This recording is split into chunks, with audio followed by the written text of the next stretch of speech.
Assalamualaikum warahmatullahi wabarakatuh. Salam sejahtera. Baik, bertemu lagi dengan saya Cikgu Hadi bin Ismail, dalam kelas matematik tingkatan 2. Okey. Baik. Saya akan kelas kali ni saya akan bincangkan tentang pemfaktoran dan juga pecahan bagi algebra bab 2, yang mana kita akan lihat yang pertama dulu adalah kembangan. Okey, apa itu kembangan? Dan pelajar perlu fahamkan konsep bagi ungkapan algebra. Jangan ke mana-mana. Let's go.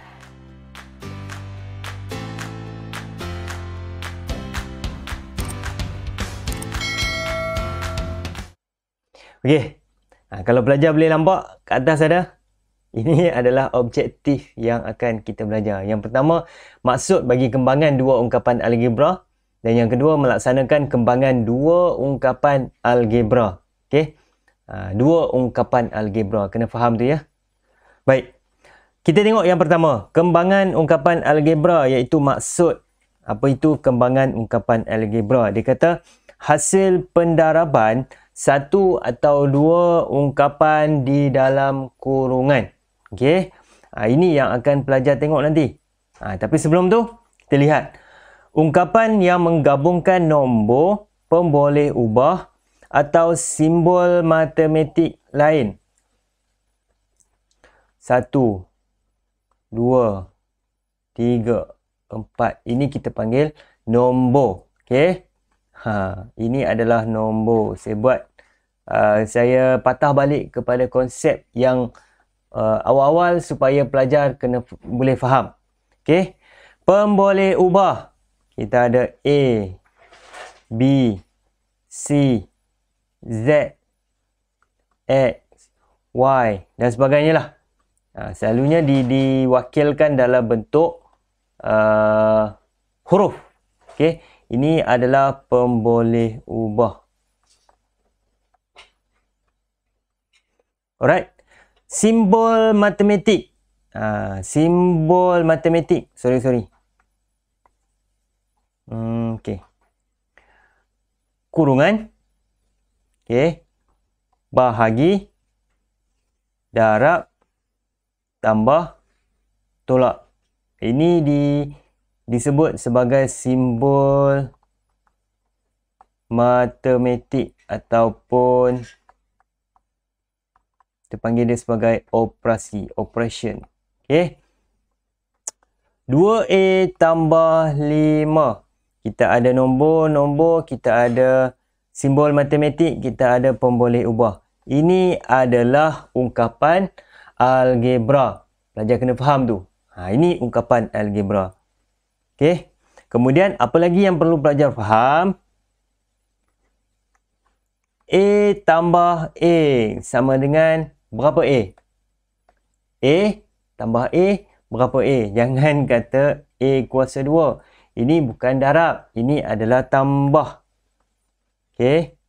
Kita ada 1A. Kita tambah dengan satu lagi A. Kita akan dapat 2A. Kena faham tu pelajar.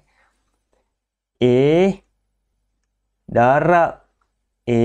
Kita akan dapat A kali dengan A. 2 kali 2, 4. A kali dengan A bukan 2A. A kali dengan A kita akan dapat A kuasa 2. Kena faham itu betul-betul. Kemudian kita ada A bahagi A. Ini saya ambil pemboleh ubah yang kita ambil A je lah. Dia tak kisah huruf apa pun, tak ada masalah. Tapi saya nak untuk pelajar faham, kena faham ni.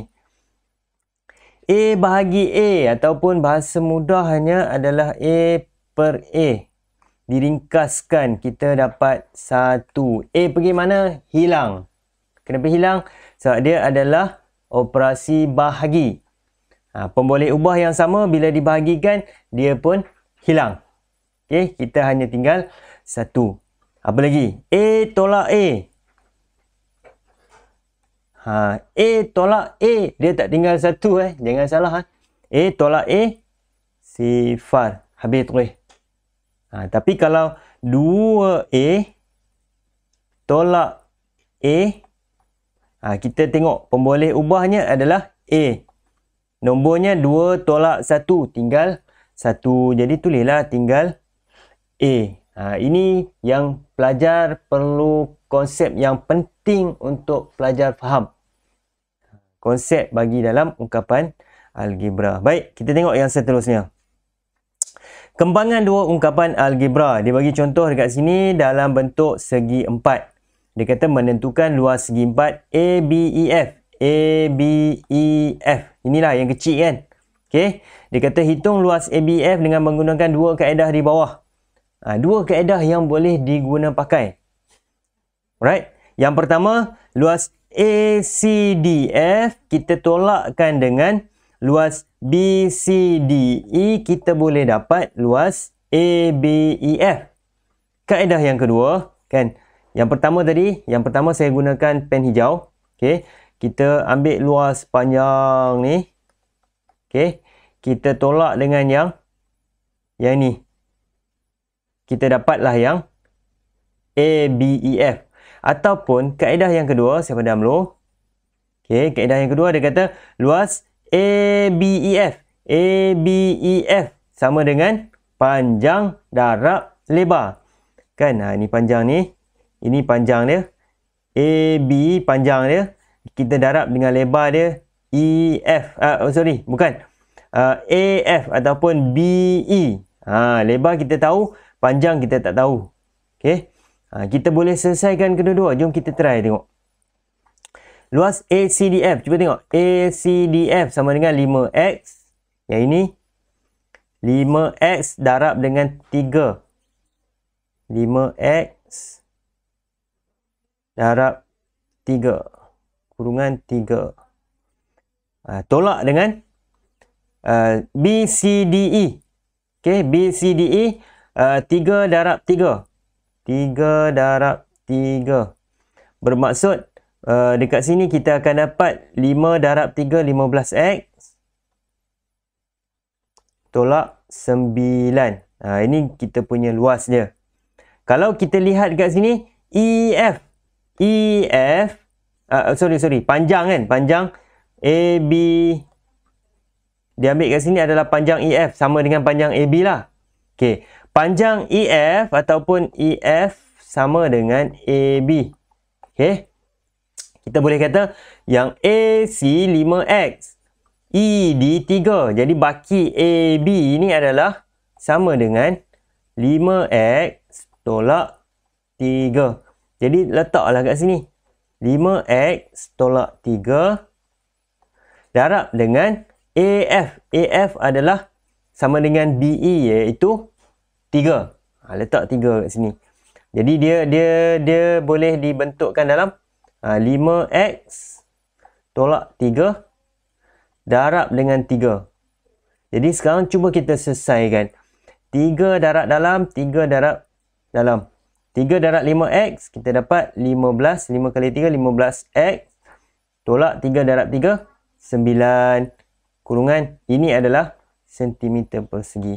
Cuba kita bandingkan. 15X tolak 9. Yang ini pun 15X tolak 9.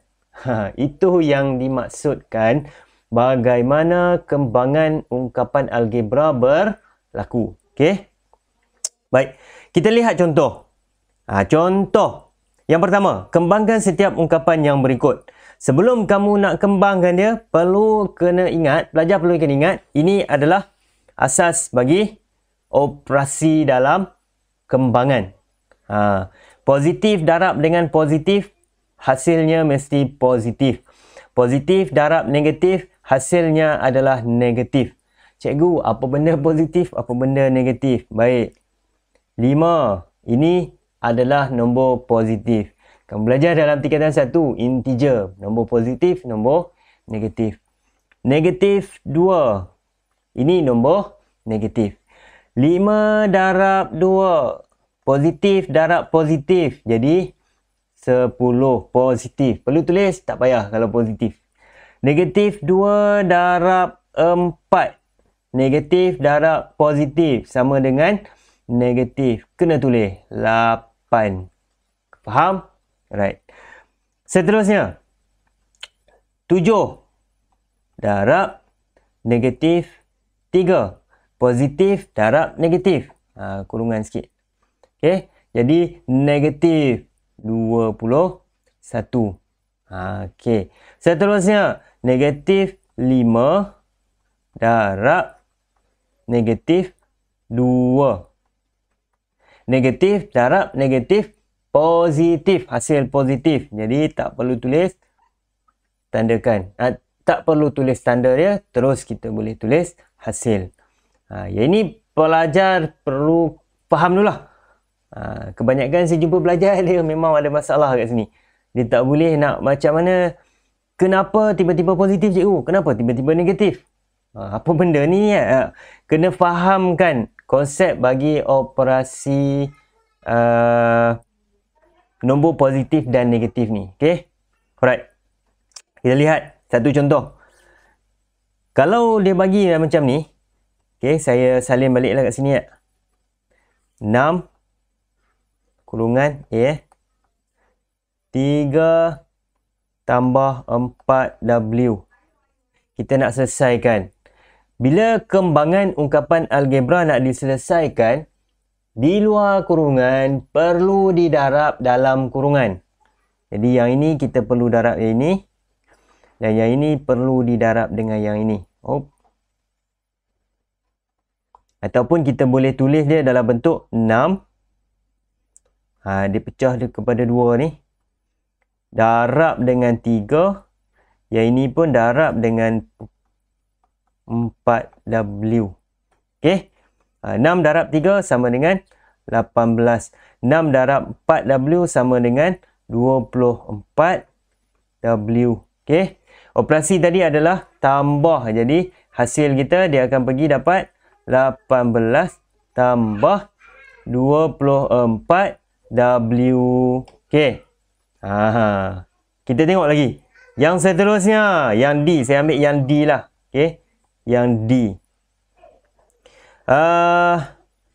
Negatif 2Y per 3 kurungan 9Y tolak 3Z tambah 6X.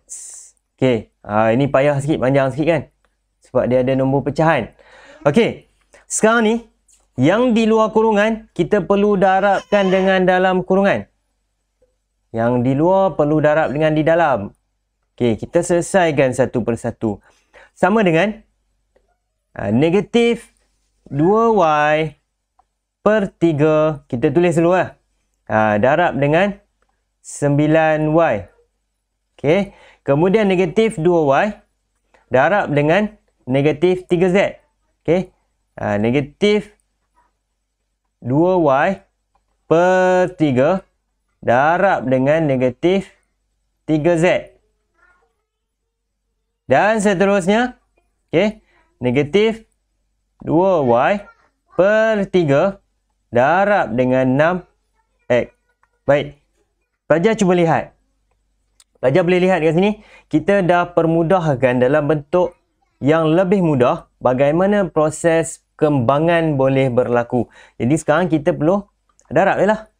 9 darab 2 kita akan dapat negatif 18. Y darab Y kita akan dapat ni kan. Y darab Y kita akan dapat Y kuasa 2 per 3. Negatif darab negatif kita akan dapat positif. 2 darab 3 kita akan dapat 6. Y darab Z kita akan dapat YZ. Cikgu boleh tak tulis ZY? Seboleh-bolehnya dalam ungkapan algebra, tulis pemboleh ubah mengikut turutan. A, B, C sampai Z lah. Tulis ikut urutan dia. Bahagi dengan 3. Kemudian negatif darab dengan positif, negatif. 2 darab 6, 12. Y darab X, XY. Jangan tulis YX. Per 3. Sekarang kita permudahkan. 3 boleh potong dengan 6. 3 boleh potong dengan 2. Okey. 3 boleh potong dengan 4. Alright. Kita permudahkan lagi. Negatif 6Y kuasa 2 tambah 2 YZ tolak 4XY. Okey. Ini hasil akhir bagaimana proses kembangan berlaku. Saya harap pelajar boleh faham. Okey. Saya rasa itu dulu. Setakat itu dulu untuk proses kembangan. Nanti kita akan bincang berkenaan dengan latihan lebih panjang. Okey. Sekian dulu. Assalamualaikum warahmatullahi wabarakatuh.